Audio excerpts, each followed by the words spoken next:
कराची में जलजले के झटके। कल से अब तक 20 जलजले आ चुके हैं। मलीर और लांढी में जलजला महसूस किया गया, जिसकी शिद्दत 3.4 रिकॉर्ड की गई, जबकि गहराई 10 किलोमीटर थी। कराची में मजीद जलजले आएंगे। सरबराह नेशनल सुनामी वार्निंग सेंटर ने खबरदार कर दिया।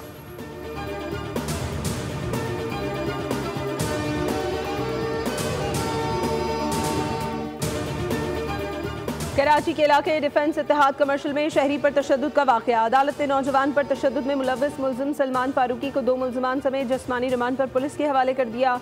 आइंदा समाअत पर मुकदमे की पेशरफ्त रिपोर्ट पेश करने का हुक्म। सलमान फारूकी को अदालत में पेशी के बाद वकील ने थप्पड़ रसीद कर दिया। वकील और अवाम ने मुल्ज़िमान को थप्पड़ और लातें मारी। पुलिस ने ख़ैबान इत्तेहाद में बहन के सामने नौजवान को तशद्दुद का निशाना बनाने वाले एक और मुल्ज़िम को गिरफ्तार कर लिया।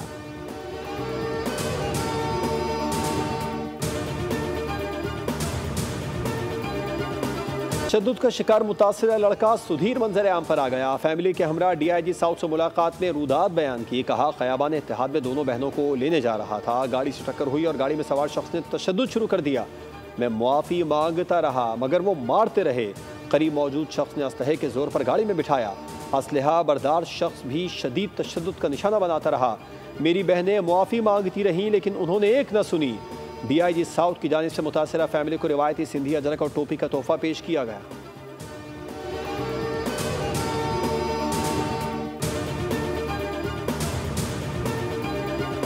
पहले फूल पेश किए फिर फायरिंग कर दी। टिकटॉकर सना यूसुफ का कातिल गिरफ्तार। टिकटॉकर सना यूसुफ को कत्ल करने वाले मुल्ज़िम को फैसलाबाद से गिरफ्तार करके नामालूम मकाम पर मुंतकिल कर दिया गया। वफाकी पुलिस ने 24 घंटे में कातिल को ढूंढ निकाला। गुज़श्ता रोज़ टिकटॉकर सना यूसुफ को घर में फायरिंग करके कत्ल कर दिया था। पुलिस के मुताबिक मुल्ज़िम का असल नाम उमर हयात उर्फ काका है। मुल्ज़िम ने खुद को मकतूला का दोस्त बताया है, जबकि वो खुद भी टिकटॉकर है। पुलिस ने कत्ल में इस्तेमाल होने वाला पिस्तौल भी बरामद कर लिया। मोहसिन नकवी कहते हैं, पुलिस ने 20 घंटे में मुल्ज़िम को गिरफ्तार किया। तारीफ बनती है।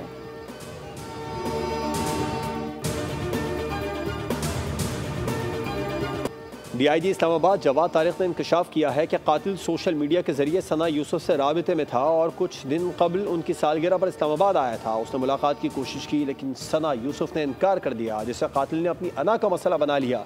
प्रोग्राम पॉलिसी पॉइंट विद अब्सा कोमल में गुफ्तगू करते हुए कहा कि तहकीकात में social media data, CCTV footages और दीगर शवाहिद से मदद दी गई।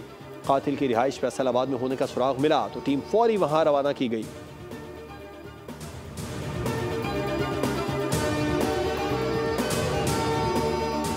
मुल्ज़िम मरमगान का रिमांड न देने वाले जज से इख्तियारात वापस लेने का मामला।